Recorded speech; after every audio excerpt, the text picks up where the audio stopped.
Assalamu alaikum wa rahmatullahi ta'ala wa barakatuh. Bonjour chers frères et sœurs, je m'appelle Nazif Suleiman, je suis technicien en réparation d'appareils électroniques. Dans mon vidéo précédente, je vous ai expliqué comment le système d'exploitation interagit avec les composants des smartphones. Pour ceux qui ne l'ont pas vu, vous pouvez aller le voir sur ma chaîne YouTube par ce lien.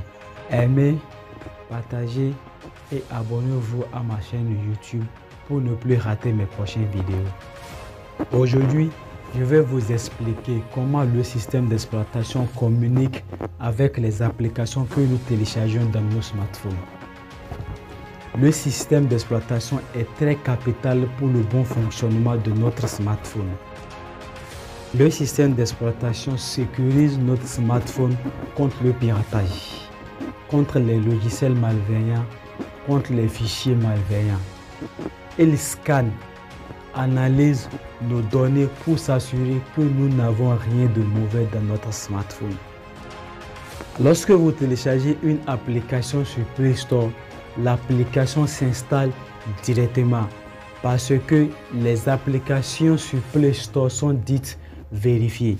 C'est-à-dire que les applications sont d'abord vérifiées par Google pour assurer leur fiabilité avant de les placer dans le Play Store. Mais lorsque vous téléchargez une application par Chrome ou une autre source hors de Play Store, le système d'exploitation le sait. Il vous demande de cocher le paramètre qui permet l'installation des applications venant de sources inconnues avant de vous permettre d'installer cette application. Là, c'est à vos risques et périls. Parce que lorsque vous téléchargez une application venant de sources inconnues et que cette application est une application malveillante, vous permettez au créateur d'avoir accès à tous vos données personnelles. Les comptes sociaux, les mots de passe des comptes sociaux que vous utilisez et les codes de vos comptes bancaires que vous utilisez pour effectuer des achats en ligne. Une fois téléchargé et installé, lorsque vous lancez l'application pour la première fois, le système d'exploitation s'assure bien que vous autorisez l'application à utiliser les fonctions dont il a besoin pour fonctionner correctement, en vous demandant d'autoriser ou refuser l'utilisation de ces fonctions par l'application dans les paramètres. Prenons par exemple le WhatsApp simple et GB WhatsApp. Lorsque vous entrez dans Play Store et que vous tapez GB WhatsApp, vous n'allez pas le trouver parce que Google n'approuve pas l'utilisation de cette application. Mais vous allez voir certains GB dans le Play Store qui ne sont pas en réalité des GB parce que les fonctions utilisées dans ces WhatsApp sont limitées comparé au WhatsApp GB. Et regardez l'installation de WhatsApp simple. Après le téléchargement, il s'installe directement parce que il a été approuvé par Google avant d'être placé dans le Play Store. Mais avec le WhatsApp GB, nous devons le télécharger hors de Play Store, dans Chrome ou dans une autre source.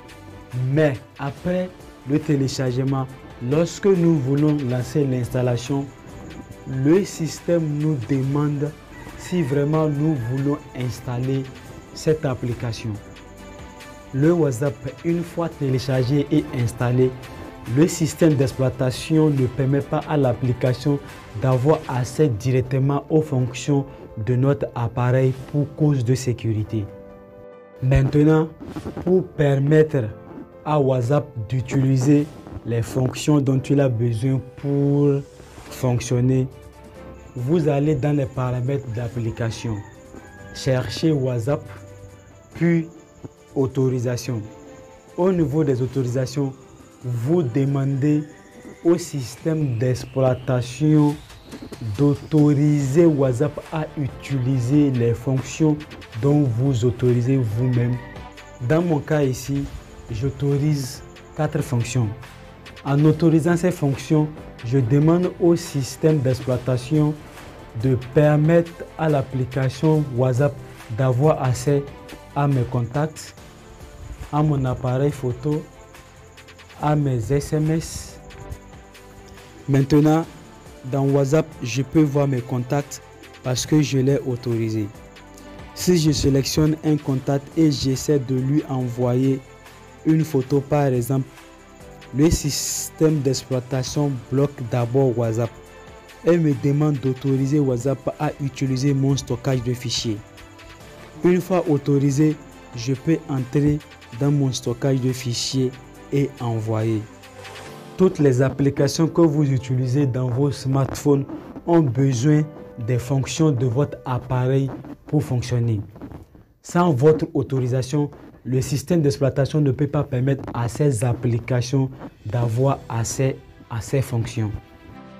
Toutes les applications que vous utilisez communiquent d'abord avec le système d'exploitation avant de pouvoir utiliser au moins une fonction de votre appareil. Quant au système d'exploitation, lorsque vous lancez une application, il vérifie d'abord si vous avez autorisé cette application à utiliser les fonctions dont il a besoin pour fonctionner. Tout ça pour le bon fonctionnement de votre smartphone et la sécurité de vos données personnelles.